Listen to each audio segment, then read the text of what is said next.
So this is part A of the KhoodeelaarTV television channel, broadcasting under the banner of the BabyAngelGeronimo editions on Bank Holiday Monday, 1st of May 2023, from London in the UK. Streaming only on the internet, not on satellite, not on terrestrial, not on cable networks. The updates, original updated commentaries include the events that took place on the 5th of March 2023 in the Shadwell ward in the London Borough of Tower Hamlets, where a fire took place in a building called the Maddox House, and it included the murder of the recently arrived from Dubai father of two Bangladeshi migrant called Mizanur Rahman.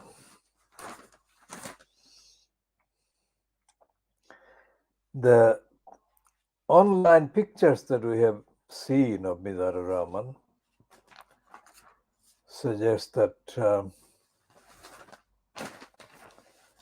he was well trained and well able to do a number of jobs that he would seek employment for. We shall come to that in a minute. Again, after today, Monday's Times newspaper, the front page we refer to in context. It says Sunak eyes more help to buy. Boost for would-be homeowners back on the table, and followed by Labour vows to ensure 300,000 properties are built every year. Now, this is going back to the robbery of social housing stock that was begun by Margaret Thatcher with the right to buy thuggery. Now, these people who were affected by the fire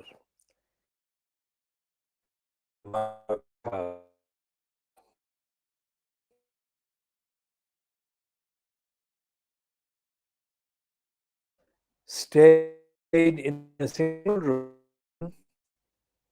18 persons, using bunk beds and so on. So there is a reported investigation going on into the actual circumstances leading to the life-ending injuries suffered by Mizanur Rahman. At this stage, without any concrete evidence, general observations suggest that there was a stampede because the fire occurred during the middle of the night while most of the people were asleep. So therefore, when they woke up and there was smoke and they couldn't inhale, they couldn't breathe in fresh air, they're suffocated and they were unable to breathe. So one of those things happened. Breathing difficulty and also the stampede to escape. How could any of those people be included in the category of homeowners that Rishi Singh Sunak reportedly is floating in the run up to the current local council election due to be held this week, I think, in many of the English councils. And that is followed by the rival offer by the political martyr of the Labour Party, Keir Starmer, promising to have 300,000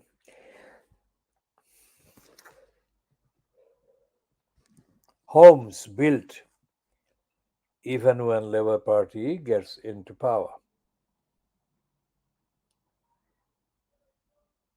In 2003 to 2006, the Tower Hamlets Council, which was controlled by the Labour Party, was coerced, according to their excuses, by the central government, UK central government, DEFRA department, into handing over thousands of housing stock, council housing stock, to the group of thugs called Popla Harka, and numerically a smaller group of thugs called Tower Hamlets Community Housing.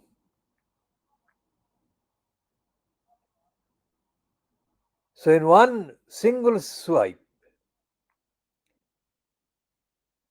Tony Blair added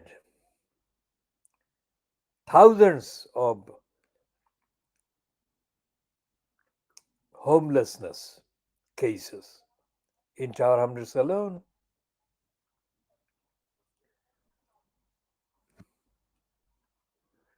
Tower Hamlets had 6,000 people waiting on the housing waiting list 50 years ago. And with every year, the number of people waiting on the housing waiting list has been increasing.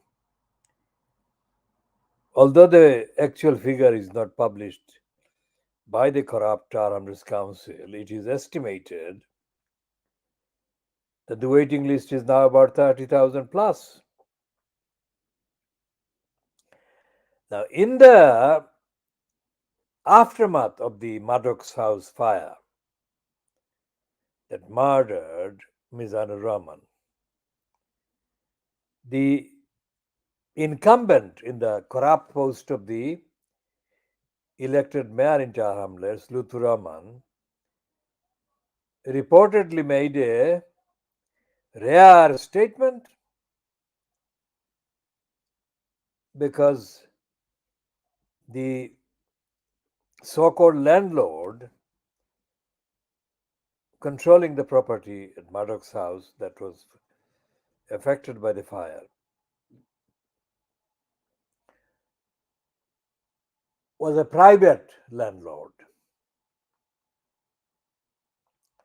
So it wasn't something that the council could be directly accused of doing, the causing of the fire and the causing of the overcrowding and all the other factors contributing to the desperate situation, which means 18 to 20 or 20 plus people are injured in one particular incident.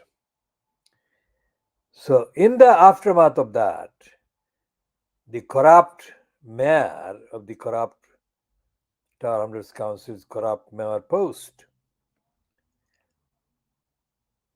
claimed, without any evidence, as far as we are concerned, there is no evidence that can be found to corroborate or verify that claim, but we shall just mention that claim at this stage for the time being before we go into the later parts of the essay.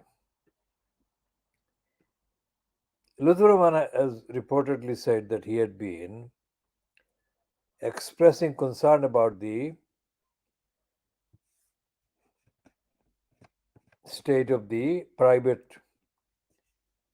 privately rented properties.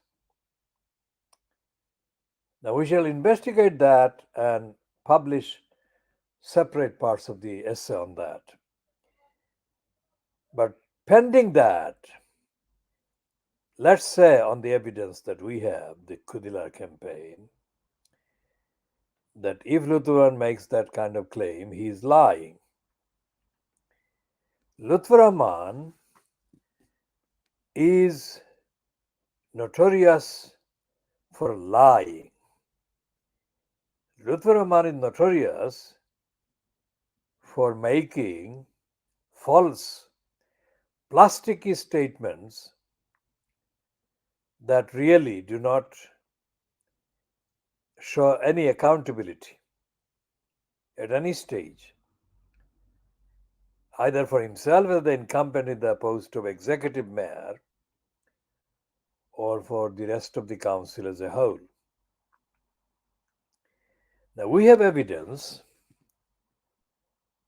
over the period, say, covering October 2010, when he was first, quote, elected to the post of the executive mayor, and the 23rd of April 2015, when he was kicked out by Richard Morey.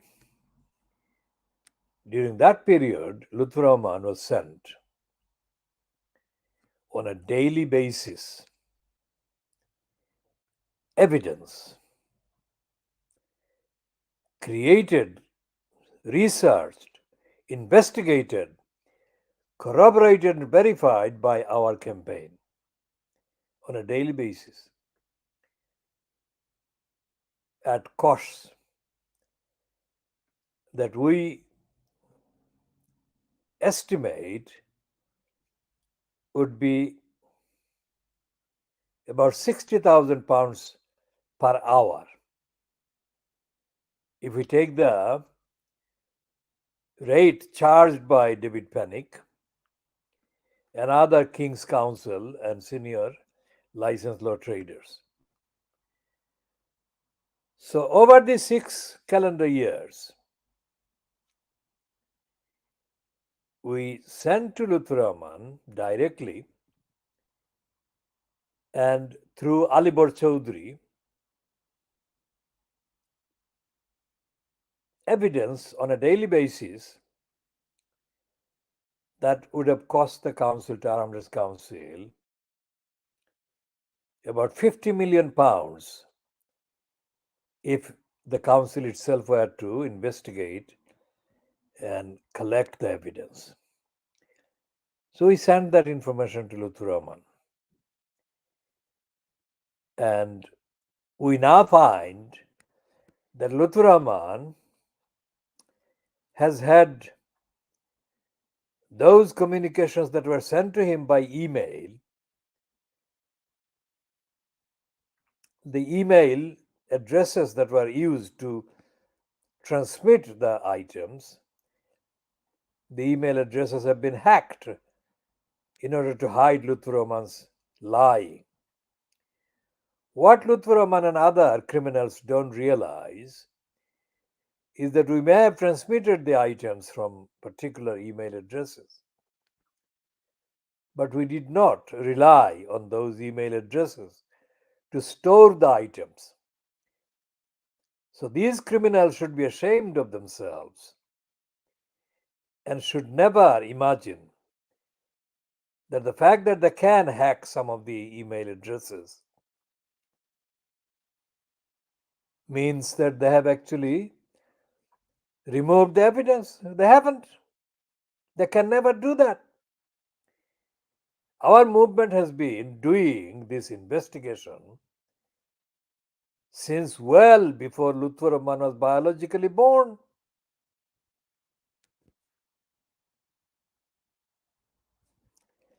So we know the biological, congenital propensities of the criminals, the likes of him, and we include in the list of criminals Rabiana Khan, Ohid Ahmed, Isabel Freeman, and the entire collection of the legal section in the Tar Hamlets Council at the time imposed over this 6 years. So Lutfur Rahman must never make completely stupid and dishonest statements saying that he has done something to help the people that have been affected by, and including the murder victim, Mizanur Rahman. He hasn't done that. Communications that were sent to Lutfur Rahman were in effect verbally repeated to the following. Muhammad Jubair, who used to be a news person presenting on Channel Slaves, Channel S, Kalam Chaudhry,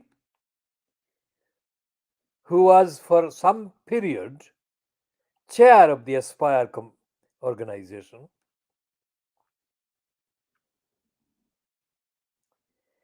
and of course on a daily basis Alibor Chaudhry. And all the evidence named the criminal employee called Steve Criminal Racist Liar Scum, Steve Hill, and his line managed team of criminals, racist liars.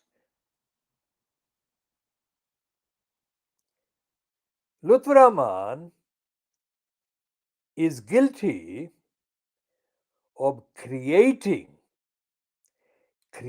housing crisis in Tar Hamlets. It's not a hint or a suggestion.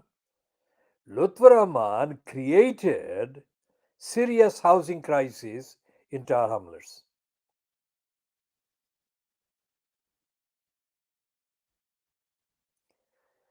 And the criminal Steve Hill aided and abetted the project of creating housing crisis in Tar Hamlets.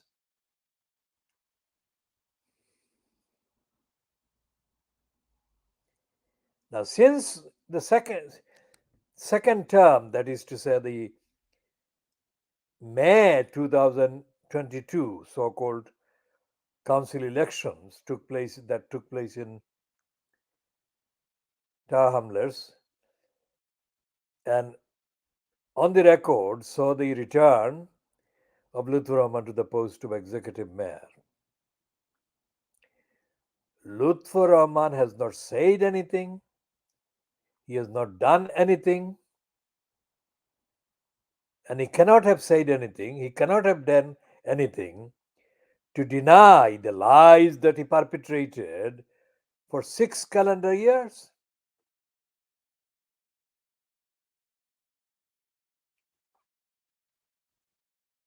There is no audit of what Lutfur Rahman does. There has not been any audit for the last just under 1 year since he got, quote, elected again in May 2022.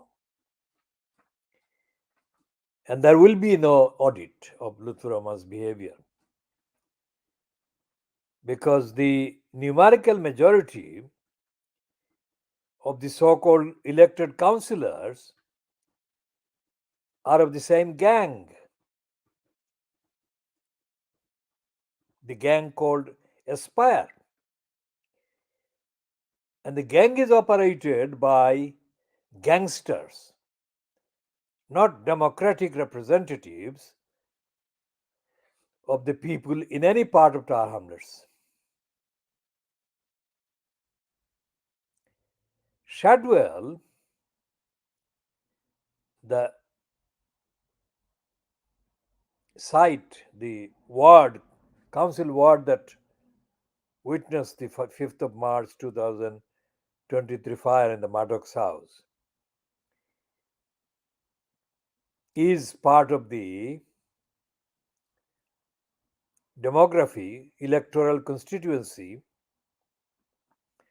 council constituency represented by Harun Mia, who is an Aspire party member. In all the published reports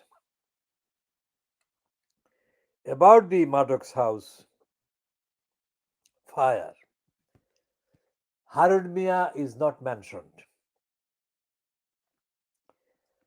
There is absolutely no mention of Harun Mia.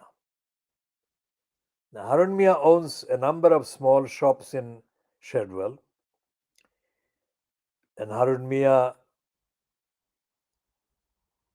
is aware of the campaign, the Khoodeelaar campaign, and we asked Harun Mia not about Maddox house, because this is something we are yet to interrogate him about. But we asked him about other criminal activities that went on in the Shadwell ward. Harun Mia never, ever answered one single question. Now, Harun Mia in the community, mainly known as the shopkeeper that people know, because he has got several shops. Apart from that, he has no record. Harun Mia has no record of representing the interests of the community outside of his shop business. So it would be impossible for Harun Mia to make any comment, any statement that can be treated as a credible one if he makes a statement saying that he is aware of this or he has done anything to safeguard people like those that were affected by the fire in the Maddox house.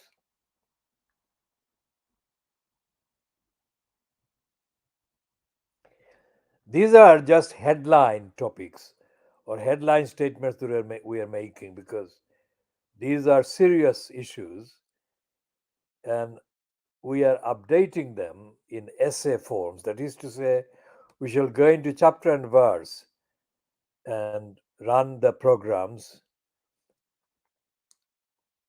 that will last for hours at any time.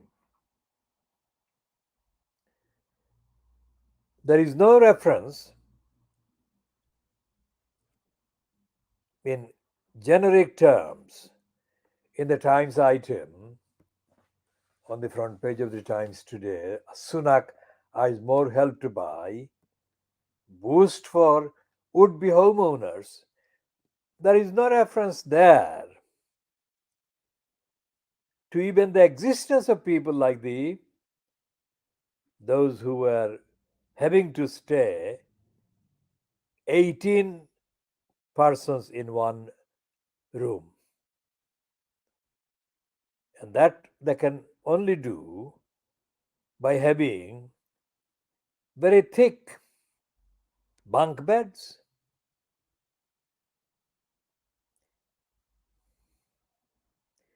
Now, there is no history of Town Council being truthful about housing. As we have said exclusively originally, that the liar called Cavan Collins, the criminal liar Cavan Collins, who is a colluder of Lutfur Rahman in the collusion in bringing about the bogus petition for the infliction of the elected mayor on Tower Hamlets 2009 to 2010. That was the time when the criminal liar Kevin Collins got heavily involved in destroying.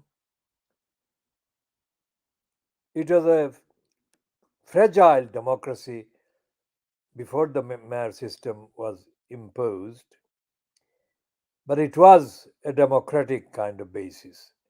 There was no dictatorship by one single individual in the way that an elected mayor is allowed to be.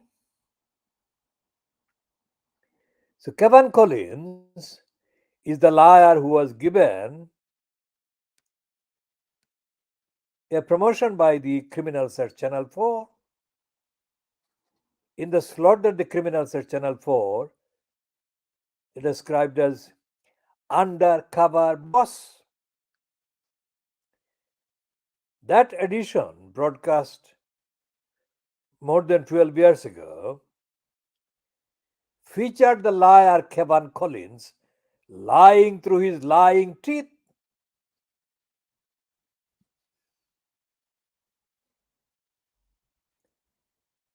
And it featured Kevin Collins, the liar,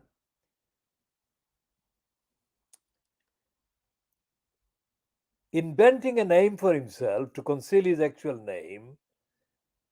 And he told the camera, that is undercover boss camera, that his name was Colin. While an employee of the Tower Hamlets Council at the time, whose real name was Colin Cormack, stood next to him.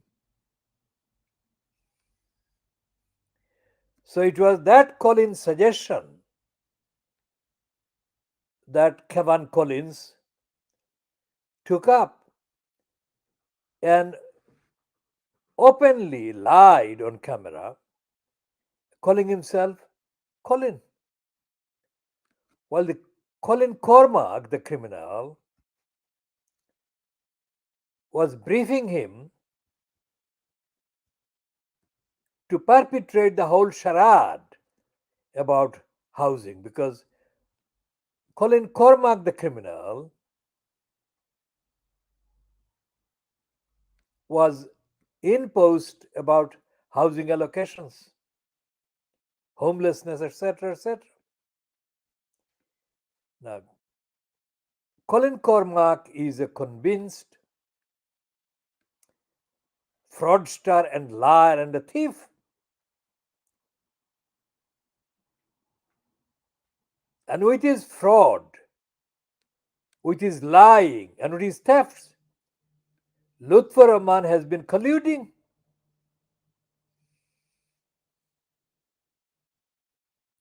Now, these are obviously issues that warrant detailed, factual statements, which we have made before, but we shall update in the essay form. In addition to the undercover boss edition of the Channel 4 criminality, there were at least four episodes of the Channel 4 thing called How to Get a Council House. Now, for a start, you do not get a house, you get a flat. If you ever get housing through council, you get at the most a flat. Flats may vary in terms of the number of rooms they have or the sizes of the rooms they have. But these cannot be called a house. But Channel 4 embarked on that criminal propaganda to create the atmosphere that council housing should not be expected by people in Tower Hamlets. Remember that? Now, those two types of propaganda against people getting council housing in Tar hamlets followed the robbery of the housing stock. Thousands and thousands of Tar hamlets council owned, that is socially owned, housing stock in Tar hamlets were given away to the gang of crooks called the Popla Harka, and the second group called Tar hamlets community housing.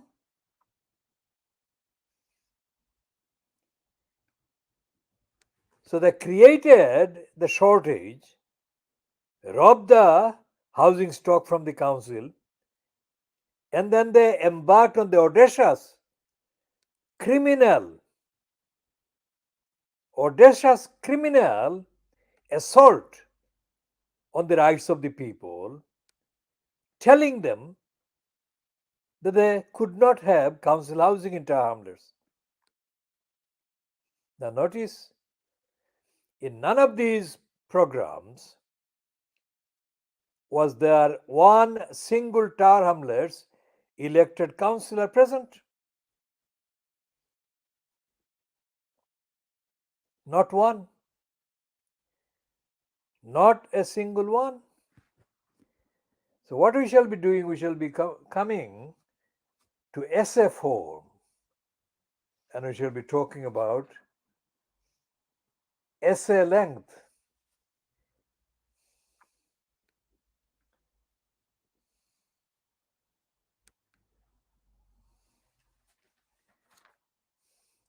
Now, there is this piece on the Times News on page 11 today, which has the heading Startup backed by Sunak's wife given £350,000 taxpayer grant.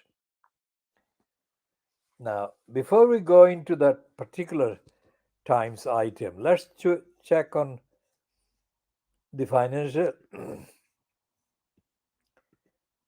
position of Sunak's wife.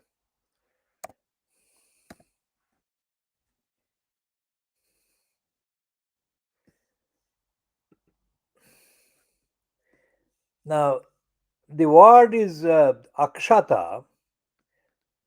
It can be pronounced as akkhata.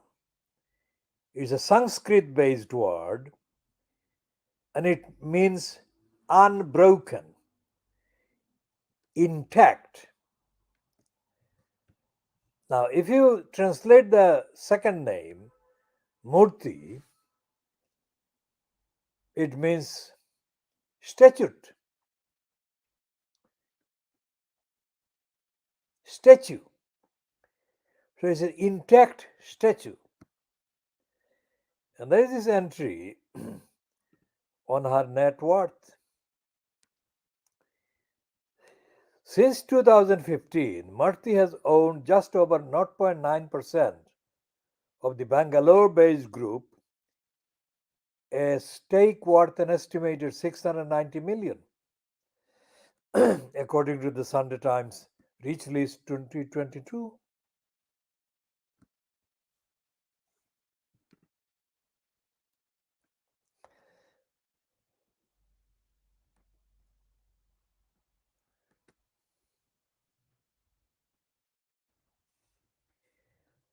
So she is a 690 million,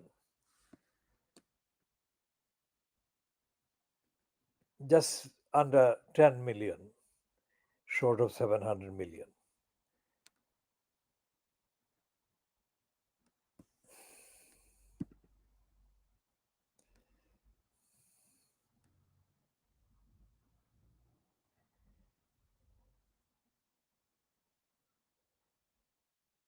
The majority of Akshata Murthy's net worth comes from Infosys, her family's tech company, which is currently valued at around $62 billion, 50 billion pounds.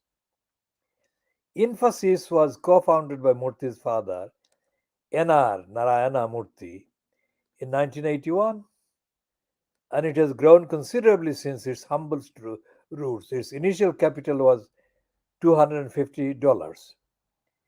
Since 2015, Murthy has owned just over 0.9% of the Bangalore based group, a stake worth an estimated 690 million, according to the Sunday Times Rich List 2022. The list compilers estimated the holding should have delivered at least 54 million in dividends over the 7.5 years leading up to the publishing date of the list in August 2022, including 11 million in 2021 and 6.7 million payout announced this week of the item on the Evening Standard website that I'm reading.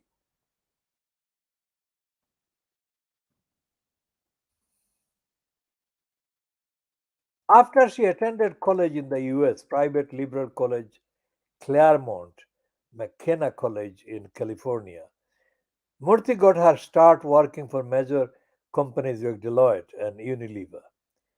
Then she took a break from the grind to complete her MBA at Stanford University, which is where she met a certain Prada wearing future Prime Minister. The pair married within 4 years, and meanwhile, Murthy joined a Dutch clean technology incubator fund in San Francisco, where she worked as marketing director during 2007. But she left quickly to start her own fashion label, Akshata Designs. Akshata Designs was not a success and collapsed within 3 years.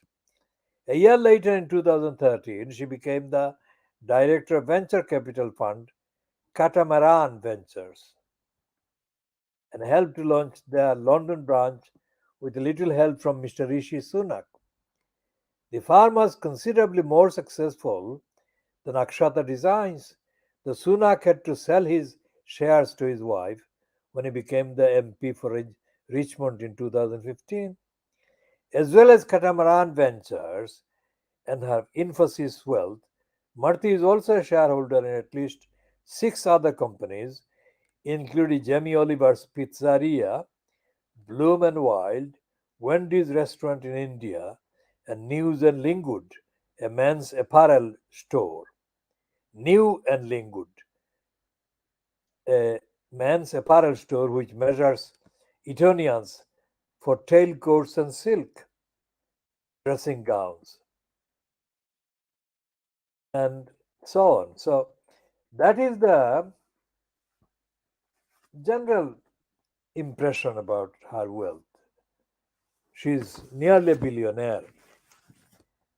So if she's a billionaire, how is it the startup backed by her was given £350,000 taxpayer grant? Why would taxpayers' money be given to her? So let's see how the Times actually treats the copy. It says the Prime Minister's wife is a shareholder in a company that was awarded almost £350,000 of taxpayers' money as part of a scheme to support entrepreneurs.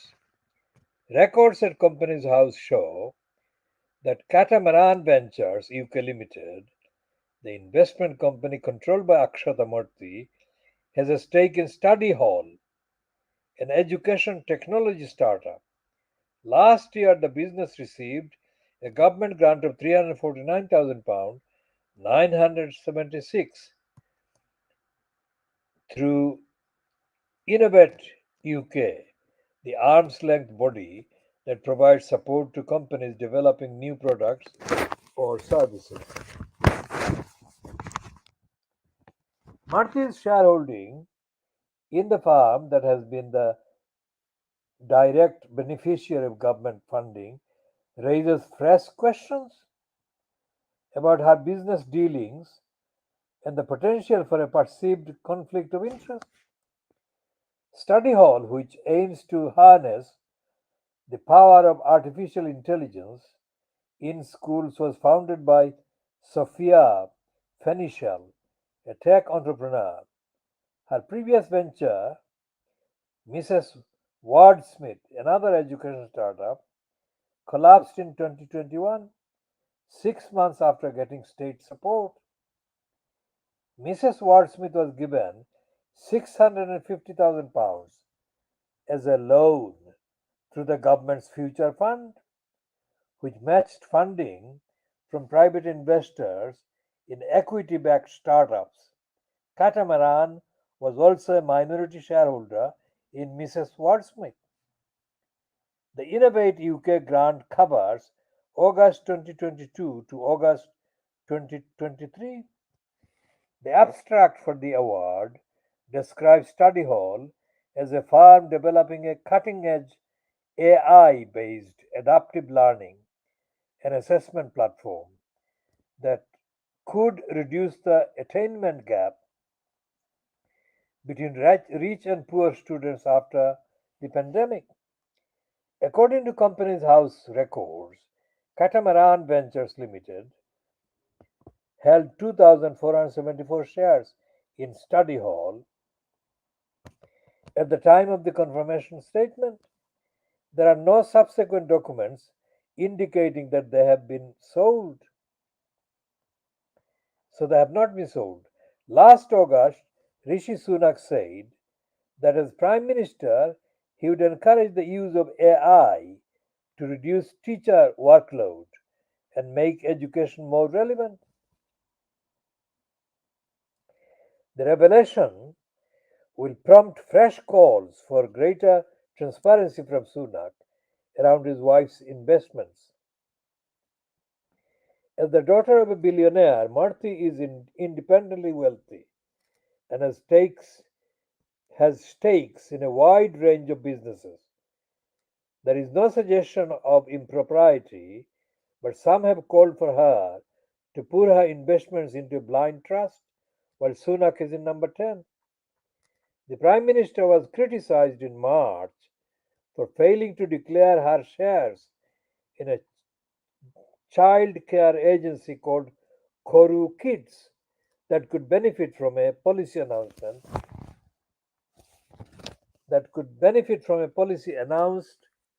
in the budget. Parliament Standards Watchdog is investigating to see if Sunak failed to be open and frank when declaring an interest. Sunak later amended the register of ministerial interests to his wife interest to declare the shares. His entry capital, I'll read that again. His entry states that his wife owns a venture capital investment company, Catamaran Ventures UK Limited. Study Hall is not mentioned. The introduction to the register states that ministers must ensure that no conflict arises or could reasonably be perceived to arise between their public duties and their private interests, financial or otherwise. But Sir Laurie Magnus, the independent advisor on ministers' interests, stresses that care must be taken when considering which interests held by relatives should be made public through inclusion in the register to avoid excessive and unreasonable intrusion into their lives. A Downing Street spokesman said all interests had been declared to the independent advisor. The interests published are those that the independent advisor judges to be relevant or could be perceived to be relevant to each minister's specific role and responsibilities. Now, there are billions and billions and billions of pounds involved in the government's policy as well as the actual allocations of funding. that Rishi Sunak has been centrally involved in. So it says, in the last financial year, Innovate UK, part of UK Research and Innovation, disbursed 2.3 billion pounds of grants to almost 4,000 recipients. A spokesman said all funding decisions are made through a rigorous, transparent process by independent experts. The disclosure also raises questions about the process for awarding taxpayers' money to startups. Records show the study hall was incorporated on September 1, 2021, 6 months after Mrs. Wadsworth went into liquidation and 5 days before the farm was formally wound up. The taxpayer was expected to get back only about 40,000 on the £650,000 investment in Mrs. Wadsworth when the business collapsed, with its key assets acquired out of insolvency by a Monaco based hedge fund. Now, this is curious as well. The cost to the state was higher since the business also claimed tens of thousands of aid via the Farla scheme before its collapse. The Farla scheme was actually introduced by Sunak during the COVID-19 when he was Chancellor of the Exchequer, that is the UK Finance Minister. So the Times item on page 11 of Monday, 1st of May 2023 continues. Administrators' reports show Mrs. Mrs. Wordsmith was in significant financial difficulty when it took funding. More than 60% of the future fund money went on paying off creditors. As Chancellor, Sunak overruled warnings from Keith Morgan, at the time the chief executive of the government's British Business Bank, that the scheme risked public cash being wasted on the second tier of companies.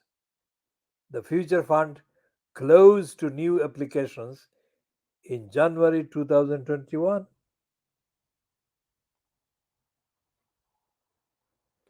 And there is this picture of Sunak with his wife, and the caption is Rishi Sunak's wife, Akshata Murthy, is a billionaire's daughter. Now, how did they make the billions? That is the point. So, what we shall be looking at is the further updates based on the systematic intentional robbery of existing social housing stock and the making of the thousands of social housing stock available to the gang of crooks called Poplar Harka and the second gang of crooks called Tower Hamlets Community Housing, THCH. Now, just to check on the THCH, the latest position.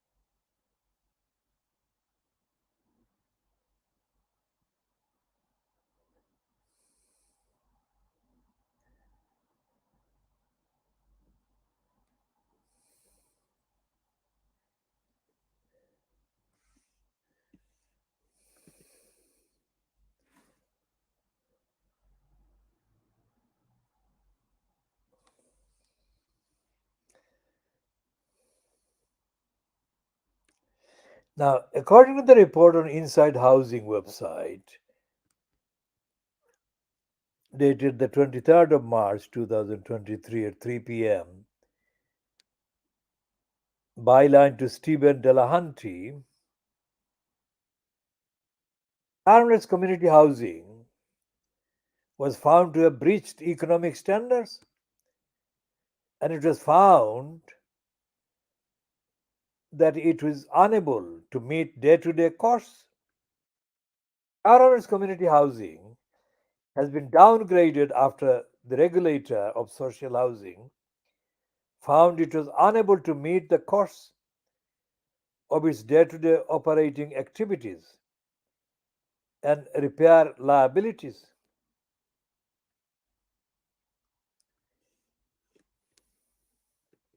Now, this is one of the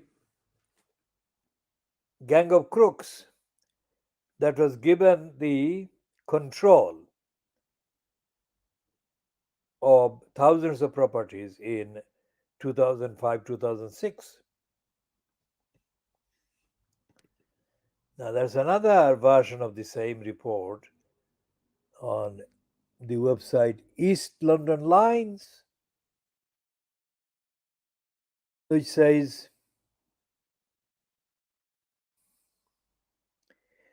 termless community housing has been found to have violated a variety of regulations relating to governance, finances, management, repairs, and maintenance. Following a 3 month assessment, Taramnet's community housing, a social landlord, has been downgraded by the regulator of social housing, RSH. THCH manage and maintain 3,000 homes across the borough. 2,000 of their homes for social rent, 50 to 60% of market rent, and 1,000 are owned by leaseholders. In its most recent decision, the regulator said there was a lack of assurance. The Tar Hamlets community housing had a robust business plan or the ability to have financial sustainability. This is due to the fact that THCH board failed to show that the risks were being appropriately managed or that plans had been put in place to ensure its long term survival. Harold Brown, Senior Assistant Director for Investigations and Enforcement, said, our investigation found significant issues in the way Tower Hamlets community housing is run, including a failure to manage financial risks and reliance on poor quality data, living with financial weaknesses. It needs to tackle these issues promptly and return to compliance with our standards.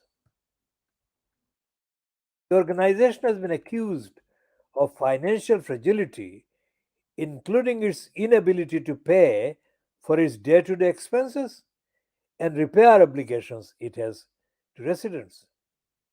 In a statement, Mark Thrasher, chair of the board for THCH, said, we take the regulator's judgment seriously and are committed to addressing its concerns to improve our resilience.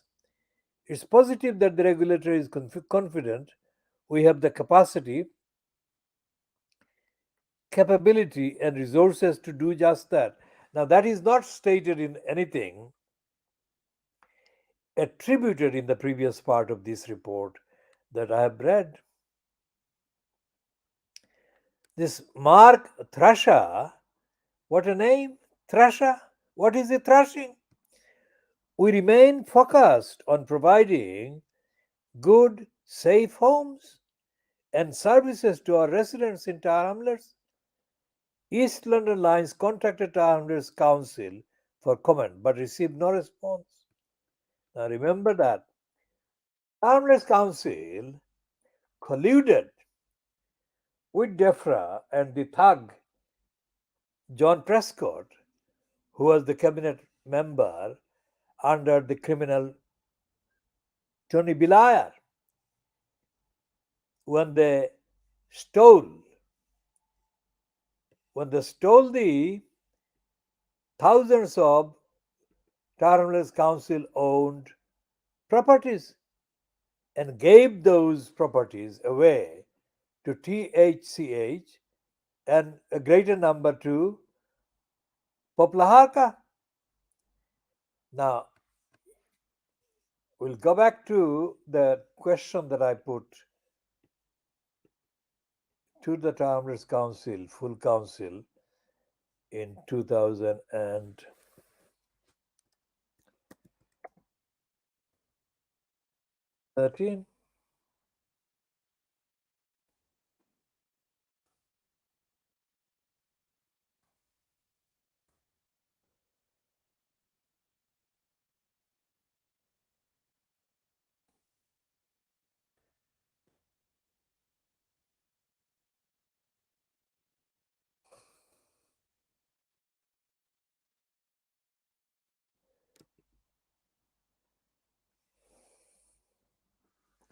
Now, this is the reference as the website, Townless website has it. Dated the 26th of June 2013. Item 6.1. And the item 6.1 on Wednesday, the 26th of June 2013, reads as follows. Well, it's a decision they are recording there. Question from Mr. Muhammad Haq, that is me, regarding arrangements for auditing and overseeing the conduct of bodies now responsible for formerly council owned and council controlled housing stock. Now, that is the question that I put, and what are they saying about?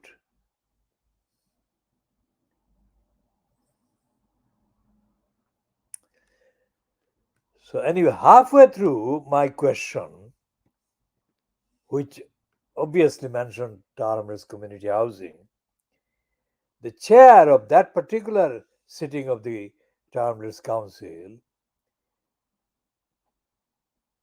abruptly suspended the meeting. And she cited as the excuse for suspending the meeting the filming of the proceedings by a man called John White. Now, let me see if I can find any trace of John White. If I do,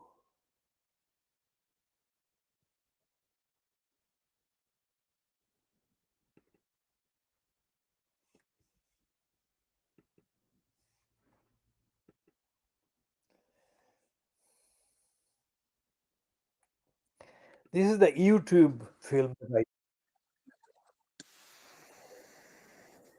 So wait for a second and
So that is the item that I broadcast on YouTube, which I recorded during the break that was caused by the chair of the speaker of the particular sitting of that council meeting.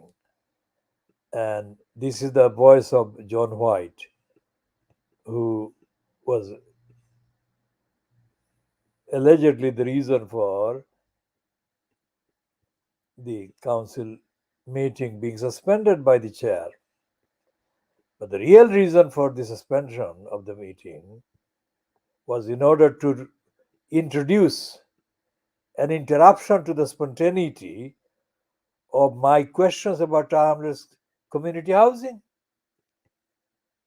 So, about 10 years ago, that was 10 years ago when I put the question to Harmless Council about harmless community housing. And of course, by implication, the Poplar Harka.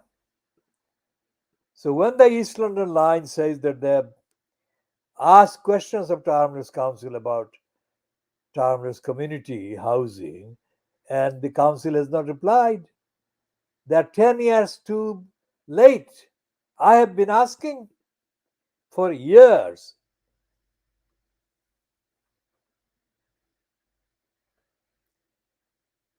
So the regulator on social housing is also way, way behind where I have been.